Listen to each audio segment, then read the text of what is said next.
Corona पीड़ितों की दास्तां पेश करता पद्मश्री आचार्य कौलक्लूरी इनाक द्वारा रचित प्रवास उपन्यास में आपका स्वागत है।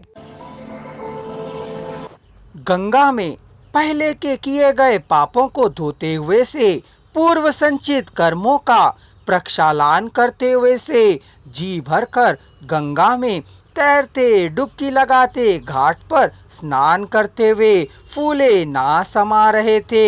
एक और पुण्य और दूसरी ओर पुरुषार्थ भी कमा रहे थे।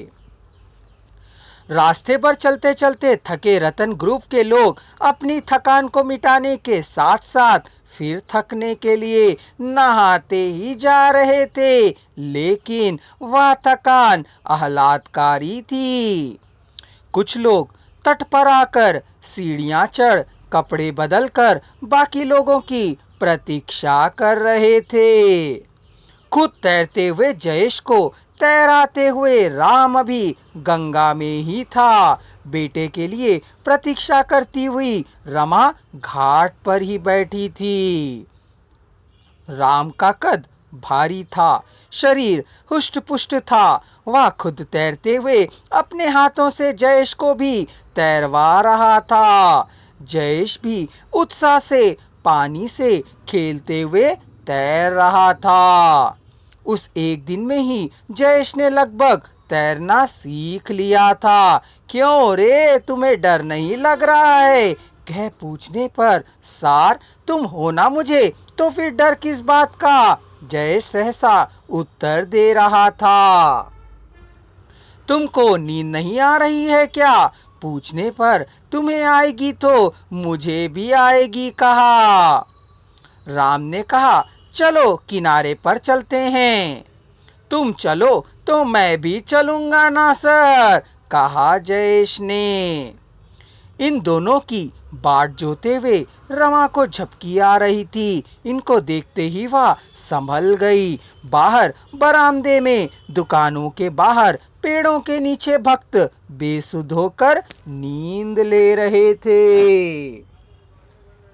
राम ने कार्यक्रम बतलाया। उन्हें 5 बजे ही उठ जाना है, 6 बजे तैयार होना है और 7 बजे भगवान के दर्शनों के लिए जाना है।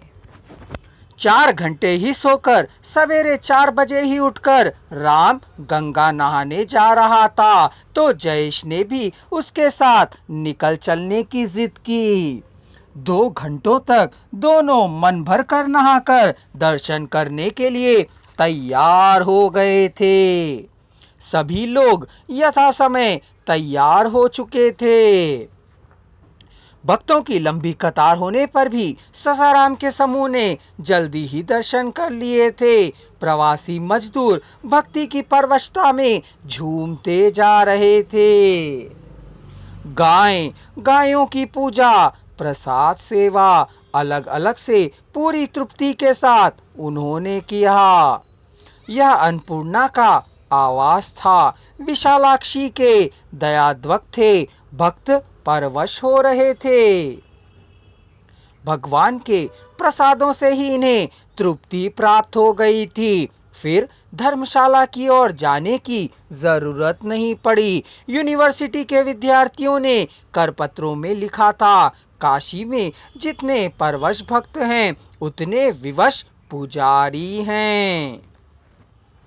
कह यह भी लिखा होता तो अच्छा होता। राम ने ऐसी कल्पना की। गंगा के उस पार और इस पार घूमते राम को देखकर जयेश चकित हो रहा था।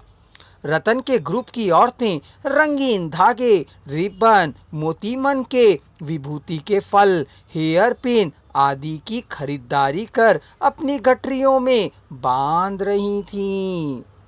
किशोर को पानी से डर था, किंतु गंगा के पानी में हाथ मुंह धोकर सिर पर थोड़ा पानी छिटक कर आ गया था। किसी ने उसे पानी में धकेला, पर पानी गहरा नहीं था अतः डूबने का डर नहीं था। उसने अपने कपड़े खोलकर खूब नहाया।